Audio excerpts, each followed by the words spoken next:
Hello, I am Jody Wolf. You're watching Expoz June 7, 1:46 a.m. Birmingham. Topic, Watchers Return.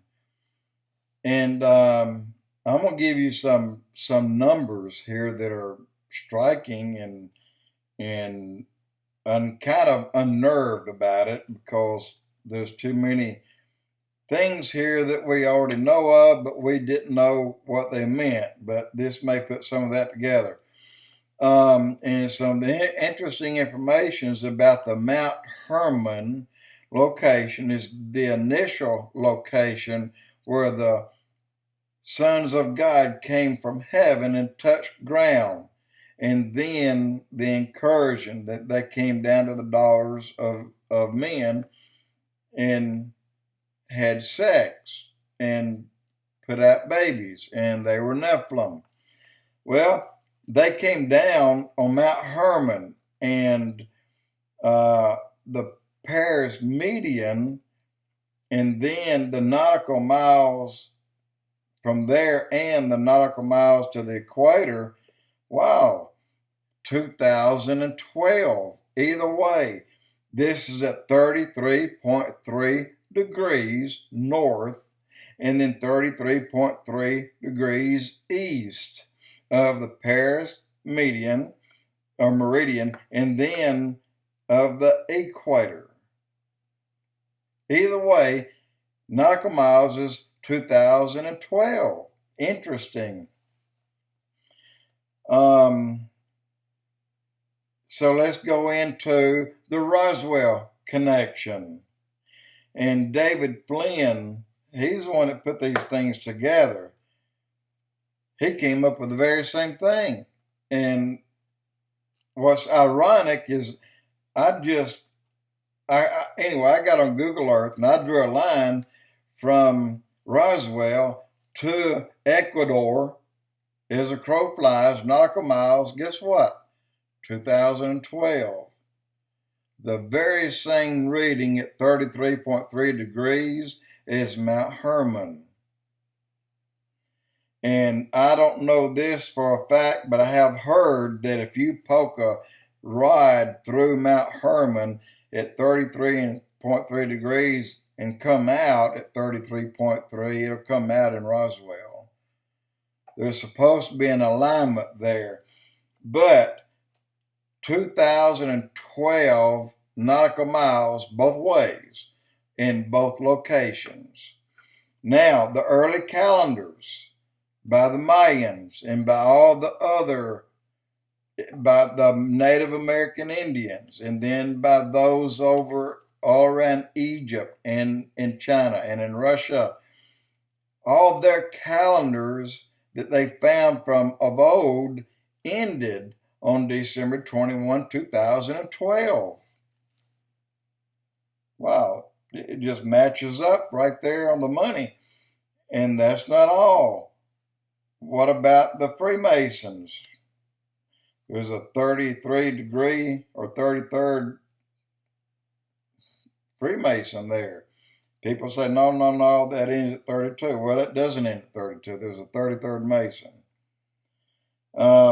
So something happened at that time. Although the calendars ended on December 21, 2012 by the Mayan calendars and the ones that I'm familiar with more so than the others, how do we know that something did not happen on that date that started that we just don't know about yet? Or maybe we do know about it, just maybe we think it's normal. I know this, if you go back and talk about Matthew 24, verse 27, is in the days of Noah, so shall it be in the days of the coming of the Son of Man. It's going to repeat itself. Creation of man, 4,000 years BC. And then each Jubilee is 50 years. And then the ninth Jubilee, you have the Genesis 6 experiment, right on target. And then the Mayan calendar at 3114 BC. Wow, right dead on target. And the Nephilim Nephilim destroyed God's creation 1,200 years. Now, keep in mind, you're moving one way toward BC. This is the 24th Jubilee, right on it. The flood on the 33rd Jubilee. It's amazing how all these numbers are dead on in one way or the other. Then after the flood, 250 years, you have Nimrod, Tower of Babel, and the whole world was completely corrupt. In 1,000 years, the watchers came unto the daughters of men before the flood. Now, this is what the experts tell us today. Most have been put into judgment before they were there 1,000 years. So at 1,000 years, most of them were in judgment. And then before the flood, most of the Nephilim were destroyed and killed. So people say then there had to be a second incursion to bring them back. No, there didn't have to be a second. Because take one thing in mind and think about this. A second incursion. So what about the angels before the flood? Did they continue to come down?